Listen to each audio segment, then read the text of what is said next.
जय श्री कृष्ण। राधे राधे। कैसे हैं आप? उम्मीद है कि ईश्वर की कृपा से आप कुशल मंगल हैं। तो चलते हैं आज के आनंद की ओर। कन्हैया की गोप बालक मंडली में एक मधुमंगल नाम का बालक था, जो ऋषि शांडिल्य का पुत्र था। उससे कन्हैया ने कहा, तू हमारे घर का तो रोज खाता रहता है, किंतु अपने घर का तो हमें कभी खिलाता ही नहीं है। पवित्र ब्राह्मणों के घर का भोजन खाने से बुद्धि पवित्र होती है। इसी कारण से कन्हैया ने मधुमंगल के घर का भोजन खाना चाहा। यशोदा जी ने शांडिल्य ऋषि से कहा था कि मधुमंगल को रोज भोजन करने भेजना। यशोदा जी उनका बड़ा आदर करती थी। सो आज कन्हैया उस ऋषि पुत्र से कह रहा था, तू रोज मेरे घर खाता है, आज मुझे तू अपने घर का खिला। मधुमंगल दौड़ते हुए अपने घर आकर अपनी माता पूर्णमासी से बात की। माता को बड़ा आनंद हुआ, किंतु अभी तक रसोई बनाई ही नहीं थी।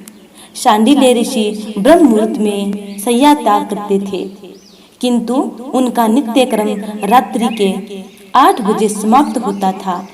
प्रातः काल में वे गायत्री मंत्र की 24 माला फेरते, पंचायत देवों की पूजा करते।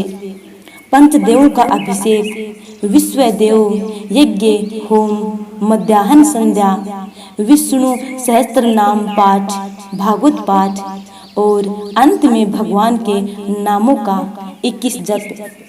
इतना सब करते करते सांझ ढल जाती थी। इस तपस्वी ब्राह्मण को खाने तक का समय मिलता नहीं था। सो वे रात्रि के समय फल आहार करते थे। अब पूर्णमासी के घर में तो कुछ भी नहीं था। घर में देखा तो बस थोड़ी सी छाछ थी। खट्टी होगी तो कन्हैया को पसंद नहीं आएगी, ऐसा सोचकर उसकी कढ़ी बनाई।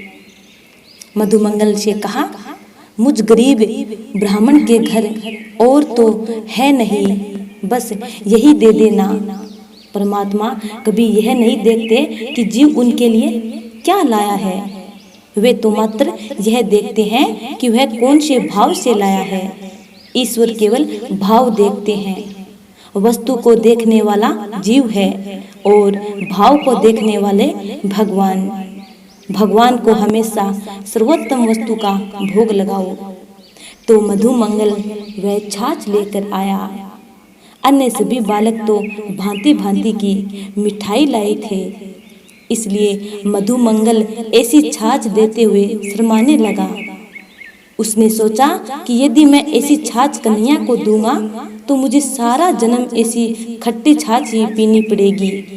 कान्हा उपहास भी करेगा कि उसकी माँ खट्टी है, सो छाछ खट्टी है।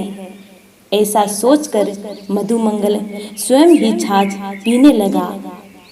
भगवान की दृष्टि उस पर पड़ी। अरे मधुमंगल, तेरी माँ ने यह छाछ मेरे लिए भेजी है और मुझे देने के बदले तू पिए जा रहा है। मेरी मौसी पूर्णमासी ने यह मेरे लिए बड़े प्यार से भेजी है, मुझे भी पीने दो। मधुमंगल जल्दी जल्दी पीने लगा। कन्हैया झपट कर उसके पास आया और मटकी अपने हाथ में ले ली, किंतु वह तो खाली हो गई थी।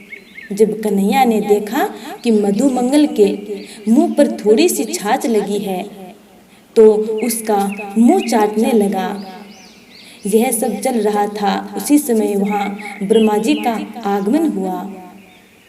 कन्हैया कह रहा था, मधुमंगल, तेरे पिता तपस्वी ब्राह्मण हैं, सो तेरी झूठी छाछ मेरी बुद्धि सुधारेगी। श्री कृष्ण बालक के साथ बालक, भोगी के साथ भोगी, योगी के साथ योगी और ज्ञानी के साथ ज्ञानी हैं। बालक ब्रह्म ज्ञान की बातें समझ नहीं सकते हैं, अतः वे उनका मन खाने पीने की बातों, माखन चोरी लीला आदि से हटते हैं। वे बालकों के मित्र बनकर अनायास ही ब्रह्म अनुभव कराते हैं।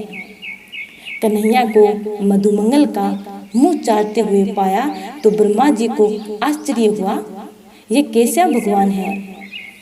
लोग श्री कृष्ण को ईश्वर मानते हैं और यह तो इधर गोप बालकों का मुंह चाटता फिरता है।